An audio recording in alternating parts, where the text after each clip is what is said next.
সোহান, শুরুতেই আপনাকে অভিনন্দন, দারুণ একটা ইনিংস খেললেন। 8টা 4, আপনি 12টা বাউন্ডারি মেরেছেন সব মিলিয়ে, 4টা 6। তো কতটা বিশেষ এই ইনিংস? অবশ্যই আমার জন্য অনেক বেশি ইম্পর্ট্যান্ট ছিল। প্রুফ করার জন্য এটা একটা ভালো জায়গা, তো আমি চেষ্টা করছি নিজেকে প্রুফ করার, এই তো।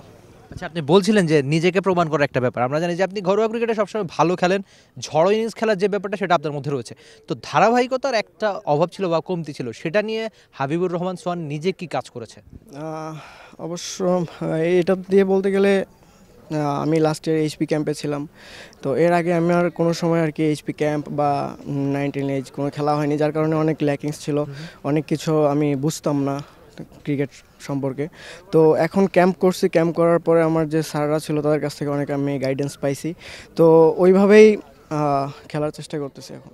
বল 1 থেকেই অ্যাটাকিং ক্রিকেট, এই মন্ত্রটা সোহান কবে পেয়েছে বা কেন পেয়েছে, আর টিমমেটরা কি বলে এটা নিয়ে? আমি মনে করি আমি প্রথম থেকে যখন মারি তখন মানে আমার নিজের প্রতি কনফিডেন্স থাকে যে না লাগবে, তো আমি যখন ব্যাটে লাগে তখন আমার আরও কনফিডেন্স হয়। আর টিমমেটরা অলওয়েজ আমার ফ্রি করে দিয়েছে যে তুমি তোমার মতো খেলো। বসুন্ধরা টিস্যুতে ছাড়ের ছড়াছড়ি। বসুন্ধরা টিস্যু নিয়ে এলো নিশ্চিত ছাড়। আর উইকেটটা কেমন ছিল আজকে? উইকেট অনেক ভালো ছিল, যার কারণে এত ইজি হয়েছে। আচ্ছা, তো আমি এই রেকর্ডটা মানে আপনাকে যখনই ইন্টারভিউ করি এই প্রশ্নটা করি বা করতে ইচ্ছে করে আর কি, যে বাংলাদেশের লিস্টের মধ্যে সবচেয়ে দ্রুততম সেঞ্চুরি আপনার, তো টি-20 রেকর্ডটাও কি আপনার করতে ইচ্ছে করে কিনা? সম্ভবত 42 বা 43 বলে পারভেজ হোসেন ইমনের এখন পর্যন্ত ওই রেকর্ডটা তার নামের সঙ্গে। হ্যাঁ, অবশ্যই রেকর্ড করতে কার না ভালো লাগে, তো আমিও চাই রেকর্ড করতে, যেহেতু একটা রেকর্ড আছে।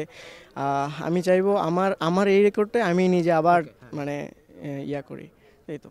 আচ্ছা, শুরুটা দারুণভাবে হলো, একটা ম্যাচ সেরার অ্যাওয়ার্ড জিতলেন, দারুণ একটা 50।